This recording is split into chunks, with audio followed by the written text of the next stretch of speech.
अगला मेरा सवाल ये है सीमा, बड़ा इंटरेस्टिंग है। मैं उस पर देख रहा था, यूट्यूब पे देख रहा था कि लोगों के सवाल ये होते हैं कि क्या प्रोटेक्शन लेने के बाद वो क्लाइंट, वो जिसने प्रोटेक्शन ली है अपने मुल्क के अगेंस्ट, कि मुझे उस मुल्क में प्रॉब्लम है, मेरी ज़िंदगी को ख़तरा है, क्या वो वापस जा सकता है?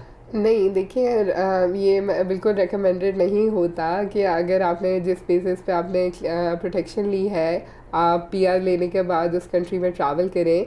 आप क्योंकि जब आप वापस आएंगे तो फिर बॉर्डर सर्विसेज वाले आपसे इंटरोगेट करेंगे, और अगर उनको लगेगा कि आपका बेसिस ऑफ क्लेम गलत था और आपने गलत बेसिस पे आपका पीआर मिला है, तो फिर उसको जो है ना वो कैंसिल कर सकते हैं। अच्छा। तो ये रिकमेंडेड नहीं है कि आप ट्रैवल करें।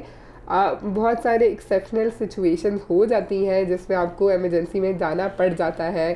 कोई फॉर एग्जांपल डेथ हो जाती है या कोई गंभीर सिचुएशन होती है, तो गवर्नमेंट से आप परमिशन ले सकते हैं या गवर्नमेंट को आप इन्फॉर्म कर सकते हैं विद प्रॉपर प्रूफ कि आपने किस रीज़न की वजह से आपको जाना पड़ा था, और फिर अगर वो सेटिस्फाई हो जाते हैं, एक्सेप्टेबल है, सूरत में हो जाता है जी। अच्छा, अब एक और बड़ा सवाल ये है कि क्या जो रेफ्यूजी क्लेम करता है उसके बाद उसको पीआर मिलती है, क्या सिटीजनशिप वो ले सकता है, उसको शहरी बन सकता है इस मुल्क का? जी बिल्कुल बन सकते हैं। आप जब आप प्रोटेक्टेड पर्सन बन जाते हैं, उसके बाद आपका पीआर का प्रोसेस स्टार्ट हो जाता है।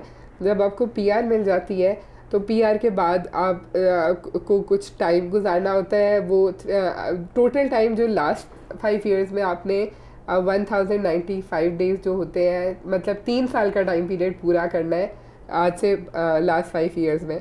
तो जब वो टाइम कंप्लीट हो जाता है तो आप सिटीज़न भी अप्लाई कर सकते हैं। अच्छा, हमने सिटीजनशिप वाले सेगमेंट में जो डेज़ के हमने बारे में बात की थी। अब एक क्लाइंट जो है वो कनाडा में लैंड किया, उसने रेफ्यूजी केस आपके पास लेकर असाइलम क्लेम किया।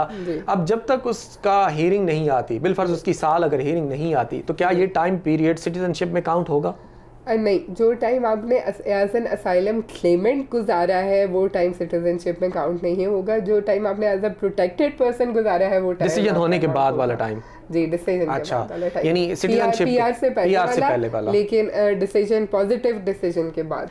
तो सिर्फ आप ये बताएं कि जैसे हमने जिक्र किया कि अगर एक बंदा यहाँ पे लैंड करता है, अब उसको क्लेम करना है और क्लेम एक्सेप्ट हो जाता है, तो उसके डेज कैसे काउंट होते हैं? यानी एक्सेप्ट होने के बाद कितने डेज काउंट होते हैं, पीआर के बाद, ये कैसे होता है? अच्छा, जब आपका क्लेम एक्सेप्ट हो जाता है और आप प्रोटेक्टेड पर्सन बन जाते हैं, तो वो उस ड्यूरेशन से लेके आपका पीआर बनने की ड्यूरेशन तक जितने डेज हैं, वो हाफ एक डे जो होता है आधा दिन काउंट होता है। अच्छा, अगर साल है तो 6 महीने काउंट होंगे। ठीक है जी।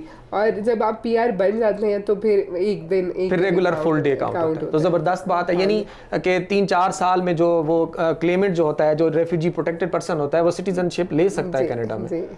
जी नाज़रीन, आपने रेफ्यूजी के बारे में बड़ी इंटरेस्टिंग दिलचस्प गुफ्तगू सिमाब साहबा से सुनी, लीगलिटी आपने सुनी कि आप कनाडा में आके रेफ्यूजी क्लेम कैसे कर सकते हैं। हर बंदा क्लेम नहीं कर सकता। वो बंदा जिसको अपने बेस स्टेशन पे, होम स्टेशन पे, पाकिस्तान में या कहीं भी मुल्क, किसी दूसरे मुल्क में अगर वो जान का ख़तरा है और वो किसी तरीके कनाडा जान बचाने के लिए पहुंच जाता है और इनके पास आ जाता है, तो वो अल्टीमेटली सिटीजनशिप ले लेता है और उसको कैनेडियन पासपोर्ट मिल जाता है। तो ये दिलचस्प गुफ्तगू आज हम यहीं पे क्लोज करते हैं। इंशाल्लाह नेक्स्ट टॉपिक के साथ आपकी खिदमत में हाजिर होंगे। मैं इस वक्त मौजूद हूँ प्रोविडेंट इमिग्रेशन, जो कि कैलगरी में मौजूद है। लाहौर में भी फिरदौस मार्केट में हमारा ऑफिस है, जो कि एड्रेस आपको स्क्रीन पे नज़र आ रहा होगा। आपने अपनी कोई भी क्यूरी लेके आनी है, वो विजिटर के रिलेटेड लेके आनी है, इमिग्रेशन के रिलेटेड लेके आनी है, आप एक्सप्रेस एंट्री में आना चाहते हैं, आप रेफ्यूजी क्लेम करना चाहते हैं और आप किसी तरीके कनाडा पहुंच चुके हैं, तो आप हमारे इन ऑफिस से रब्ता कीजिए।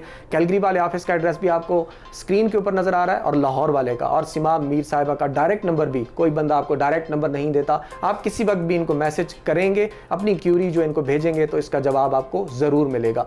तो आप कीप इन टच रहें, हमारे चैनल को देखते रहें। अगली एपिसोड में हम दिलचस्प गुफ्तगू के साथ मज़ीद आपके खिदमत में मालूमात पेश करेंगे। अस्सलाम वालेकुम।